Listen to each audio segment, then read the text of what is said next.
Good morning. Good morning.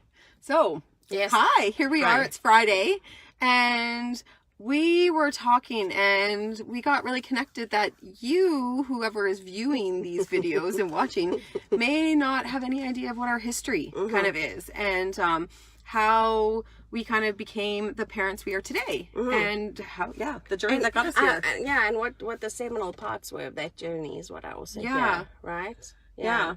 And so we want to share a little bit about that. So for me, it was really interesting. I actually was told I would likely never have any children, which is kind of hilarious. I thought I would like to find that doctor. And so when I was really taking on my health and my body in a new way, I used to be very, I was in a pre-med university program and really looking to be a doctor. And so very westernized medicine, and it's perfect because it really saves lives and it does a lot of things. And I really stepped over the whole point of my body. So at that point, when I was told that I wouldn't be able to have any children, I actually wanted to take a relook at how my body functions. And I started reading all these books about, like, you know, whole woman, whole bodies, or our bodies ourselves, and different books like that. And I got connected to a whole new aspect of my body and how it functioned, and mindset, and all different kinds of things. And in that process, I got pregnant, which was great. It was planned. It was, we were looking to. And my little baby boy arrived. And in that time, it was like, while I was in that, I was like really wanting to have this holistic, I was really connected to this holistic way of being because of what my body had just gone through, what my process just was. And so for me, I really like, oh my gosh, my first child did not eat any wheat, any sugar, any like anything, no screens. Like, I was very like, this baby is au naturel. That's it. He is the most au naturel little thing. And was for probably the first 4 years. My second and third child came in the process, and lots changed. And in that time, I came actually across, I was sitting actually in a chapters one day when my firstborn was like 2 years old, and we were sitting in a chapters, and this woman came in, and she had 3 children with her, and it was a school day, and she was sharing about how she homeschooled and that she's an attachment parent. And I was like, an attachment parent, what's that? And she's like, oh, you might want to read this book. And I just dove right in. I dove right into the whole attachment parenting world, and connected parents and nonviolent communication. And and it was just like, it was beautiful. It really spoke to me. It really spoke to what I was looking for to create with my children, and for them to be valued and honored. Yeah. And I don't know if you wanted to share too. I don't want this all be me sharing, but I have other things to say about that, but you might want to get in and share some things. It's really interesting what you just said about, like, that space you started off with was this like question of whether you would be able to have kids or not, because we were really 100% told we would never have kids without having, you know, IVF. And in those 5 years, it's really interesting, right? It put me right up against what we really wanted. We were so committed to having kids, and it was really, I think it was one of the most helpless times in my life. You know, I had this experience. There's nothing I could do and nobody else could do either. You know, we get all these promises, but really nothing really helps at the end of the day, you know, kind of experience. But I had a friend who was really, really instrumental in my life. You know what I mean? Like, you know, those kind of people that you come across and they're just like your family. And she walked that whole journey with us. It was really incredible, but she had taken on parenting her kids really distinctly. And it's the same kind of conversation. Before we had kids, I read, like I always say, I read till my eyes bled, right? Trying to figure out, like, if we ever had kids, what I would want for them. And I also, like, I read all the attachment books. I read the continuum concept. I read anything I could get my hands on that spoke to me at that time. And it was also, you know, it was all about, like, I was trying to figure out how to do stuff. I had no wins in the medical system, and I had a really similar experience. Like, I was really looking outside of what I already knew and how I'd grown up, right? And so, yeah, I read all the attachment books. I had bought them all because, you know, you need to do so many those. books. Like, I think if I actually added up the book, like, you're in the hundreds and hundreds of books to read. And part of it, like, I loved it. Part of it, there was this piece, though, if I look back, there's this piece of it, like, I have no idea what I'm doing, and I really don't want to mess up my kid's life. And so I just wanted to scour, and I was scouring, and I was really scouring for the right way. Yeah, right way. The right way. And when I came across attachment parenting, so much of it spoke to me that for me, like, it occurred to me, like, the right way for me and my kids. And it was really interesting, though, because, like, I actually became, like, an attachment parent leader, and I would host different things and all kinds of stuff. And so I was really in it and enjoying that way of parenting. But interestingly enough, I never felt like I measured up.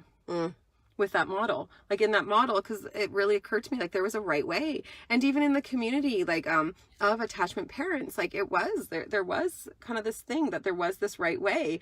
And, you know, as my family grew and 3 kids, you know, sugar happened and, and screens happened, and my kids, like, I swear, nurture over nature. I used to think it was totally nurture. Like, no, this was nurture. And, you know, my kids started picking up sticks and, like, shooting and all of these kind of things. And I was just like, no, this can't happen. And I really felt like I was doing it wrong. There was something I messed up. And I had this experience, and it could have been entirely in my head because of my own judgment of myself. But I had this experience that there was some ostracization from the community that I was within. Yeah, there was this right way. And actually, too, like, with my third child, like, after he was about 1 year old when I separated from my husband. So I was a single mom with 3 kids. And you know, things fall through the cracks with that. Like, there's only so, like, you know, there was the before separation and the parent I got to be. And then there's that moment after separation when, like, you know, it's on you and the parent I got to be, because there's really only so many hours a day and so much I could take on. And I was just driving myself to still be the same parent and do all the same things. No space, hey? Yeah. Given the change in how your life was. Yeah. And, it was just so interesting because it was like, there was also then the separation with a lot of peers and friend groups because, my parenting didn't match what it used to match. And it was really interesting. I think I started then resenting. And, like, actually from that moment on, I didn't read another parenting book. I was like, and not that I didn't love parenting. I wasn't still striving to be the parent that, like, that was, you were still committed. Yeah, I was still so committed to this way with my children, and what, like, in that moment, it was like, there's this, like, there isn't a right way. There's going to be, like, whether I want it or not, there could be a right way, but I'm not ever going to be in that right way. Yeah. And this surrendering to, well, this is the way for our family.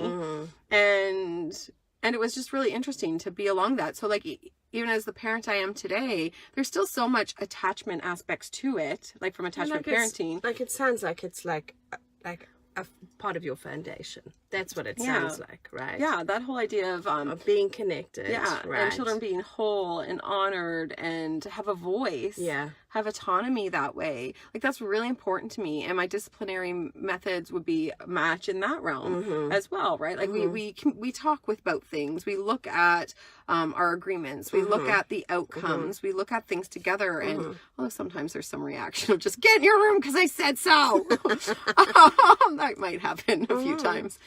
And yeah, but it's interesting. So there is this foundation, and for me, and I think that's why I'm so committed that there is no right way. And even with committed parenting here, like, this, there isn't a right way. There's your way. There's your way that you're parenting, and there isn't the right way. And there's just your commitment, and there's a match for your commitment, and there's not a match for your commitment. Yeah. And you know when that's there and not there, and likely anytime maybe you're dealing with any upset or frustration, there's not the match that you're looking to have. And that's kind of why we're doing this committed parenting, is like to get connected to your commitment that way gives you a place to stand. There's not a right way. Well, that's it, right? Yeah. And that's why we keep going back to this. Like, if you know what you're actually committed to, then you have the space to move from, right? Because otherwise, and I'm just going to go back, like I had the same experience. I say that I pretzeled myself as a parent. Yeah. That everybody's needs came above mine, right? In this way of like, I really was committed with my kids having their needs met, so that they didn't need to look for their needs being met anywhere else. Like, really, right? But the process of that, I also had the conversation, there is a right way to do this, right? And that I have to pretzel myself at that, you know, for everybody else to get what they need. And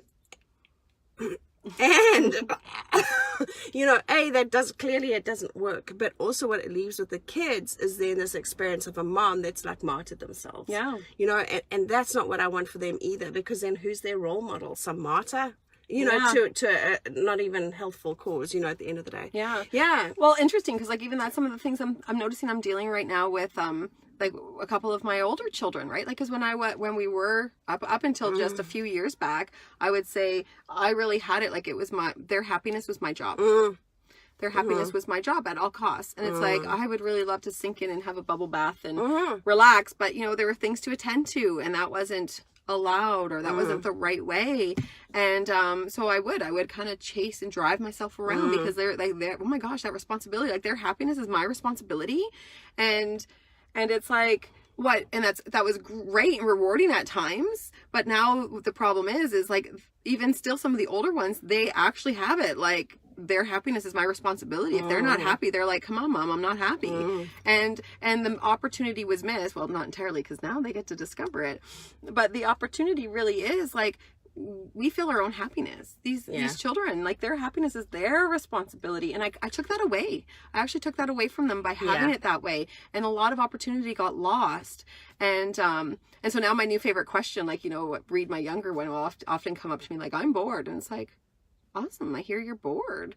Like, what do you want to do about that? What do you want to communicate?